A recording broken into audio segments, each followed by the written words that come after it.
Да, повторно добар ден од мене, од студиото резервирано за Аргумент Плюс. Вечерва разговарам со Ана Крстиновска, аналитичар, ЕУ интеграциите во фокусот. Добар ден, Крстиновска. Добар ден, благодарам за поканата. Да, бидејќи сте службено, односно и приватно отсутни од Скопје, го реализираме овој разговор вака. Чекавме денот да помине, за да можеме да го сублимираме. Не е спорно дека Тавче, Гравче, манастирите и џамиите се националниот македонски идентитет, исто како што се Делчев, Груев и Сандански. Ова е изјава на шефот на македонската дипломатија Муцунски денешна, во контекст на онаа изјава на еврокомесарката Марта Кос. Сега најпрво ве прашувам, ќе ги проанализирам и реакциите денешни, има и партиски, и експертски, и секакви, но како вие персонално ја свативте оваа порака што ја испрати Кос вчера на пресконференцијата? Прво, мислам дека комесарката навистина немаше никоја лоша намера, меѓутоа, веројатно, малку претера со импровизацијата и со обидите да се поистовети или некако да се доближи до она што македонскиот народ го чувствува, и во секој случај се работи за една изјава која што беше доста несрекна или несмасна.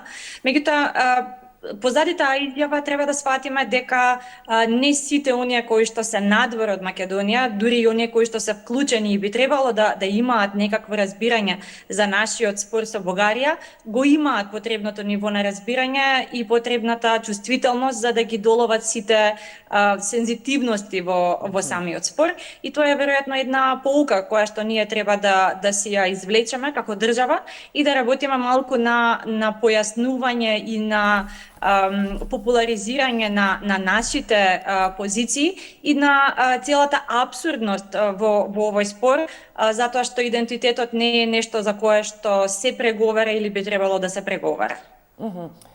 Ова изјава предвидливо предизвика бурни реакции во јавноста, како што кажав, еве дури и опозицијската СДСМ вели дека треба да се внимава со овие изјави, дуи има малку порадикална реакција во која што вели дека самата изјава низина нема лош контекст, туку лошо е ставена во контекст за исмејување од страна на македонската јавност. Јас, Крстиновска, прашувам дали го фокусиравме овој дел од пресконференцијата кој велам нормално предизвика реакција кај сите нас, но клучната порака на Кос беше дека уставните измени за сега и сега се единствениот пат преку кој водат македонските евроинтеграции. Сега прашувам, посетата тука и вчерашниот самит тука нели на Западен Балкан, лидерите веројатно не беше случајна. Дали ја занемаривме оваа изјава на Кос и што точно таа значи во однос на нашите позиции во овој момент? Да, навистина е жално што од сите случувања во овие последни 2 дена, кога Македонија навистина покажа лидерство во процесот, затоа што навистина сме лидери, барем кога станува збор во поглед на спроведувањето на реформската агенда и на планот за раст на Европската Унија, некако падна во сенка на таа изјава.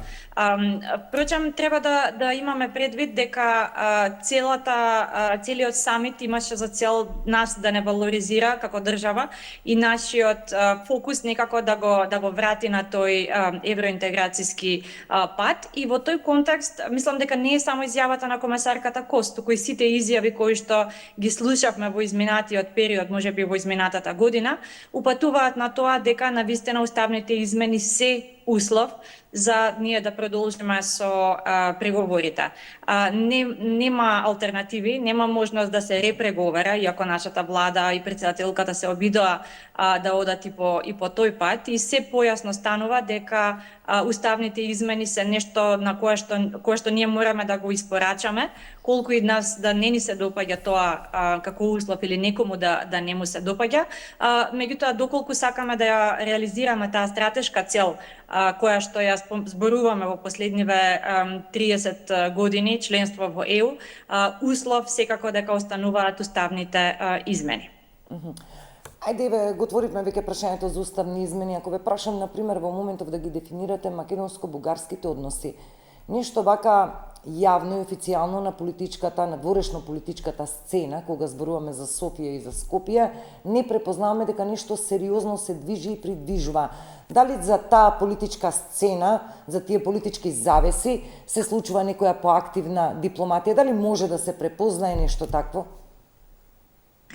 Она што јас гледам е дипломатска активност, која што не е можеби видлива, меѓутоа таа дипломатска активност е сведена, барем колку што имам јас сознание, на поединечни разговори со македонската влада и со бугарската влада, со цел од наша страна да се издействува побрзо донесување на уставните измени, а од бугарска страна да се издействува дека нема да има нови услови на нашиот евроинтегративен пат. И мислам дека таа активност до некаде вродува со плод, барем кога станува збор за приближување, односно за подобро разбирање на двете страни во поглед на тоа што е точно тоа што се очекува, бидејќи на моменти се чини дека и тоа не е сосема јасно. Сепак, она што недостасува според мене се директни разговори, и инсистирам на зборот разговори, а не преговори, помеѓу двете страни, бидејќи односите помеѓу Скопје и Софија никогаш не биле на пониско ниво на интензитет и секако на пониско ниво на доверба.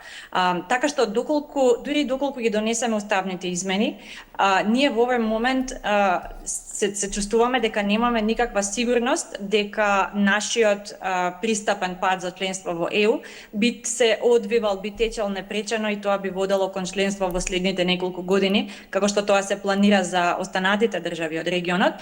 Меѓутоа мора да се напомене дека и за останатите држави исто така не е известно дека ни една друга држава членка нема да ги блокира на нивниот пат.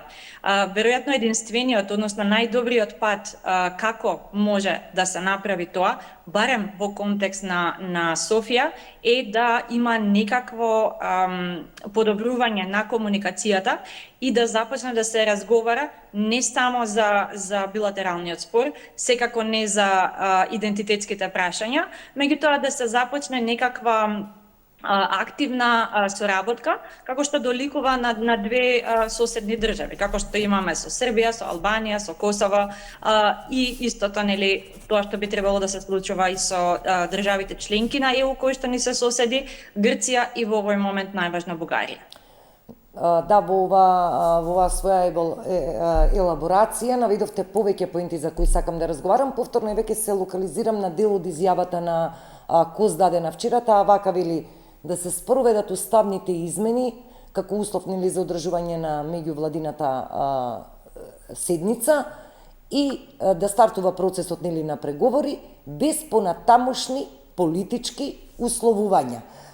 И сега прашувам, може ли да се надеваме, например, еве оваа изјава или изјави вакви спорадични на други европски дипломати, дека усно ќе гарантираат дека нема да имаме нови политички билатерални прашања кои ќе застанат на патот на нашите ЕУ интеграции? Можеме ли по се ова што го поминавме да веруваме на европското лидерство, на лидерството на Европската унија? Видете, мислам дека нема потреба, односно прашањето не се сведува на тоа дали ние ќе им веруваме. Факт е дека не постојат никакви правни гаранции дека ниедна држава нема да не блокира и како што кажав, тоа не е случај само за Македонија. Многу често се зборува дека ЕУ е таа што може или не може да направи нешто за ние да побрзо да станеме држава членка. Меѓутоа, оние што знаат како функционира ЕУ, многу добро разбираат дека топката во овој момент не е во ЕУ. И впрочем, ЕУ не е единствен чинител кој што одлучува. Самите процеси на донесување одлуки се многу сложени. Ја имате Европската комисија, Европскиот совет, Европскиот парламент, кои што сите имаат различни надлежности и ги имате од друга страна државите членки кои што го држат клучот, односно каде што е потребна едногласност или консензус за која и да е држава да може да напредува и да стане држава членка во ЕУ. Во тој контекст мислам дека многу поважна е изјавата на бугарскиот премиер од минатата недела во очи на Европскиот совет дека Софија ќе се задоволи со уставните измени, односно дека Софија нема да поставува нови барања за членството на Македонија во ЕУ.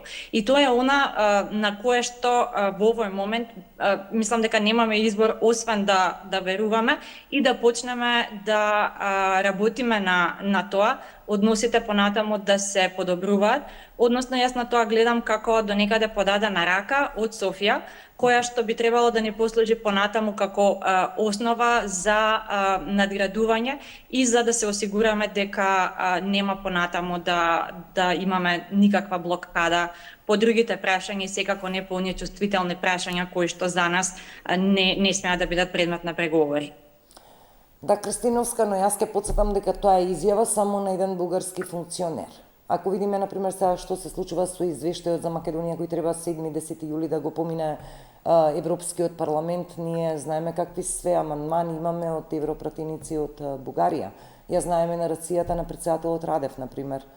Како можеме да веруваме и да сметаме на тоа без некоја официјална гаранција? Повторно ја зборувам гаранцијата, бидејќи тоа беше едно од сценаријата на која инсистира актуелната владеачка гарнитура Европската унија да обезбеди форматна гаранција дека нема да има понатаму, повторувам, билатерални политички обструкции на нашиот евроинтегративен пат. Факт е дека таква формална изјава кој да ја потпише пак ќе биде само еден политичар. Значи, она што го имаме се резолуции во бугарскиот парламент, кои што се носат, се менуваат, се надградуваат и ние едноставно немаме време, доколку ќе повторам сакаме да станеме држава членка на ЕУ, да продолжиме да инсистираме на некаква формална изјава, затоа што тоа како инструмент, формална гаранција, едноставно не постои никој што може да не го даде. Ние сме суверена држава која што сама треба да одлучува за тоа кои се приоритетите и како и секоја останата демократска држава и кај нас се менуваат влади. Претходната влада беше таа која што не доведе во оваа ситуација преку предлогот што го прифати, меѓутоа очигледно е дека од една до друга влада обврските остануваат.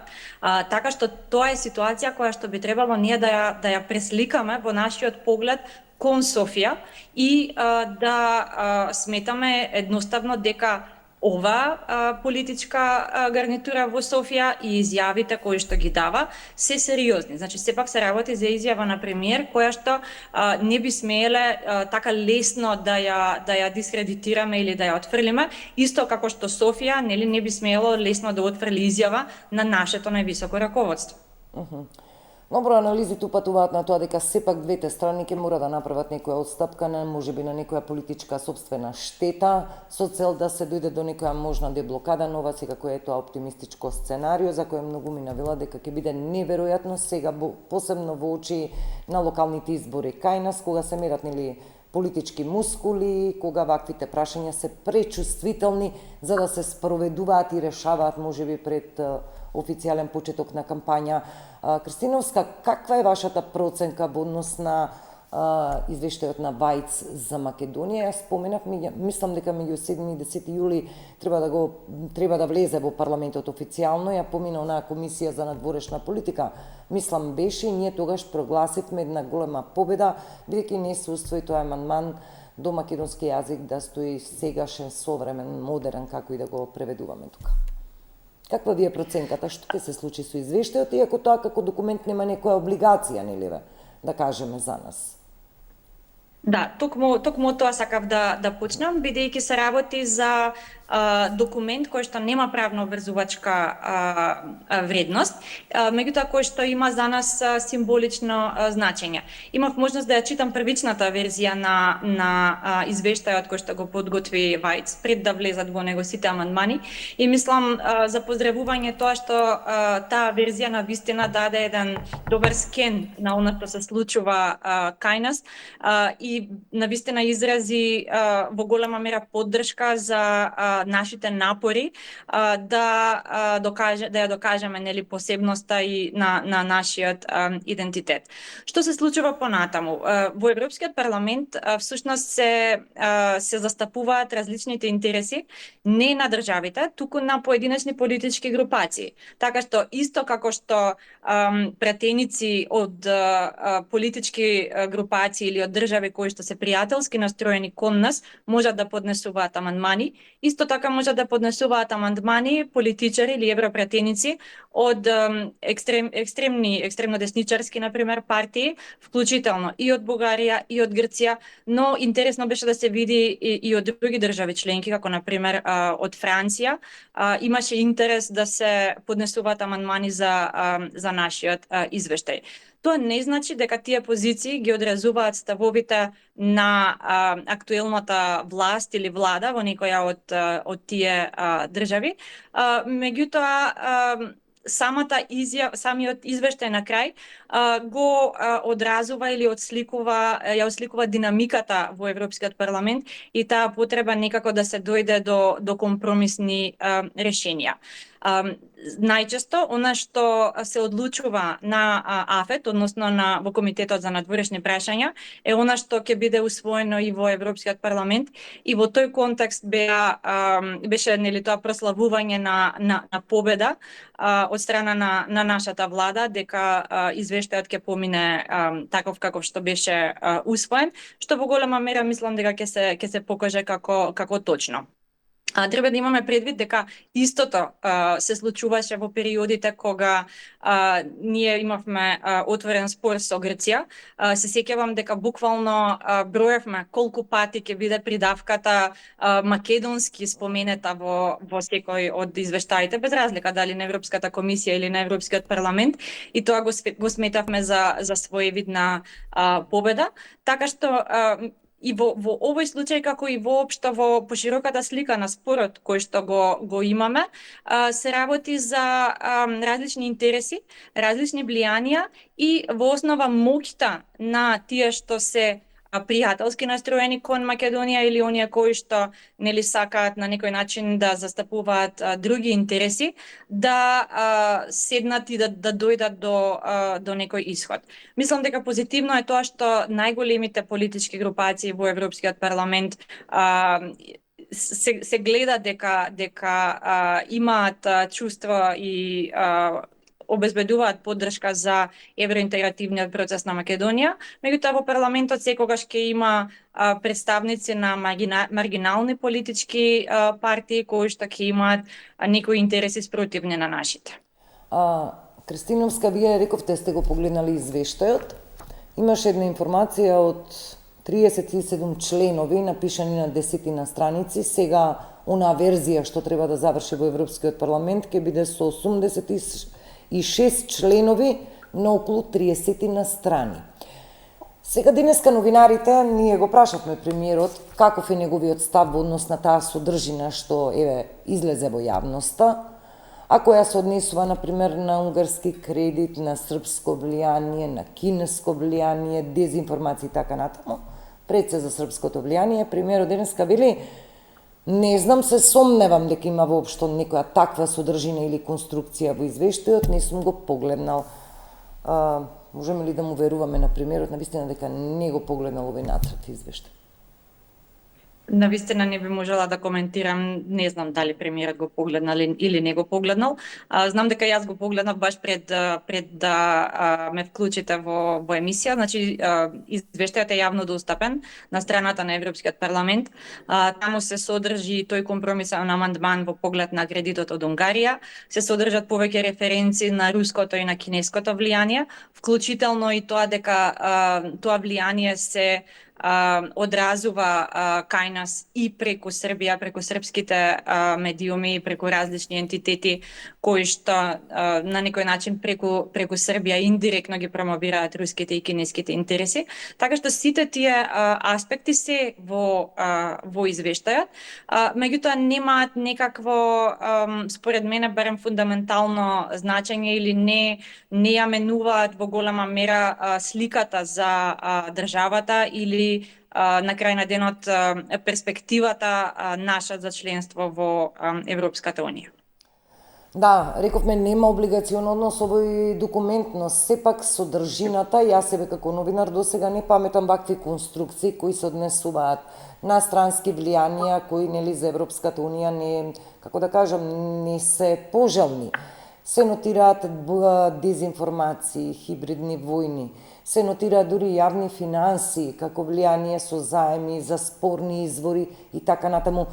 Прашувам дали оваа содржина може би е некој компромис во однос на одбивање на амандмани од страна на бугарските пратеници и европратеници.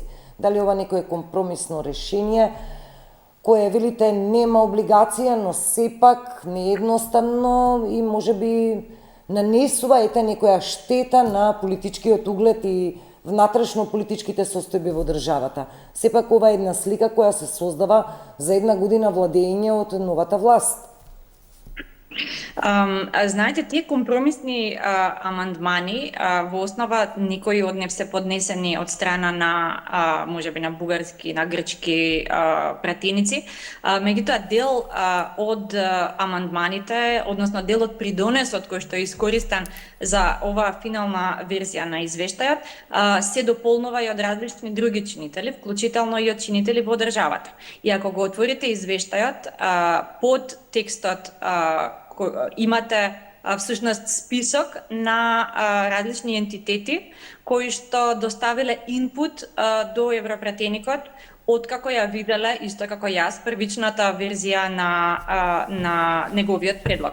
Значи, тука имате граѓански организации, имате политички фондации, така што навистина е тешко да се следи точно кој амандман, односно содржината за кој дел од каде дошла и како понатаму одело нели тоа преговарање додека да се добие тој финален или компромисен текст. Ова го кажувам затоа што искрено не верувам дека на бугарските претеници од тие политички групации кои што се навистина тврдокорни во поглед на спорот со Македонија, би им било некаква компензација да прочитаат нешто за руските или за кинеските влијанија во државата или пак за некои внатрешно политички прашања кои што немаат допирна точка со спорот со Бугарија. Едноставно можеби таквите позиции да биле навистина маргинални, односно да не наишле на поддршка кај најголемите политички групи во парламентот, така што во некој процес на усвојување на финалниот текст тие отпаднале. И ако видите покрај претениците кои што гласале за, има претеници кои што гласале против финалниот текст, веројатно водени од таа мотивација дека нивните амандмани или нивните предлози не биле прифатени и не влегле во финалната верзија на текстот. Сепак на крајот во пленарната седница кога ќе се усвојува документот, ќе биде уште потешко да се стават амандмани од страна на поединечни европратеници, затоа што тука треба да се прифаќаат само амандмани од политичките групи, што навистина го отежнува процесот на менување на документот откако еднаш ќе излезе од Комитетот за надворешни прашања. И моето последно прашање, Крстиновска, секако во овој контекст, имам чувство дека европските интеграции, особено уставните измени, стануваат се подалечна тема. Сега ние говориме за уставни измени, кога ни треба нешто за внатрешно политичка употреба, кога ќе дојде некој европски дипломат, па го ставаме прашањето на дневен ред или некоја спорадична изјава од официјална Софија. Јас ве прашувам до кога ќе може да се игра на оваа карта, па ќе ве речам идат избори, и очекувано е дека овие чувствителни прашања нема да се отвараат ниту затвараат во предворија на изборен циклус, но во меѓувреме мерењата ни покажуваат дека евроскептицизмот во Македонија се зголемува. Се зголемува веќе и кај помладата популација, ја потенцирам бидејќи зборуваме за работоспособно наталитетно население кој иднината на оваа држава и кое се повеќе својата иднина не ја гледа туку надвор. Евроскептицизмот се зголемува во државава, меѓу граѓаните, меѓу населението. До кога ќе ги имаме овие прагови на толеранција? Ова прашање ќе мора еднашка да го затвориме, без разлика на исходот каков ќе биде од тоа. Дефинитивно се согласувам со вас дека времето не ни е сојузник. Во спорот со Грција изгубивме 10 години додека стигнавме до некакво решение кое што сепак не беше идеално за нас, веројатно ни за Грција, туку беше некое компромисно решение и до такво нешто ќе дојдеме веројатно и со Бугарија. Меѓутоа секој еден ден, секој месец и година кои што ги губиме во процесот имаат навистина сериозно негативно влијание врз нас како држава и се потешко ќе биде да го одржиме тој чекор со останатите држави од регионот. Интересно беше вчера после самитот имавме дискусија на која што се зборуваше дека денес Црна Гора и Албанија се тие кои што се најнапред во процесот. Ние бевме најнапред со години, меѓутоа сега некако заостануваме и губиме чекор, што ќе биде навистина дополнителна мотивација за сите млади и квалитетни луѓе да си го бараат патот надвор од државата. Без разлика дали е тоа со бугарски пасоши или преку бројните можности кои што ги имаат и денес да патуваат и да заминуваат надвор од државата пред се во Европската унија. Така што уставните измени секако дека во овој момент, имајќи предвид дека имаме локални избори, нема да бидат приоритет за политичарите кои што нели во тоа прашање ќе гледаат само начин како можат да изгубат гласови, а не можат да добијат ништо.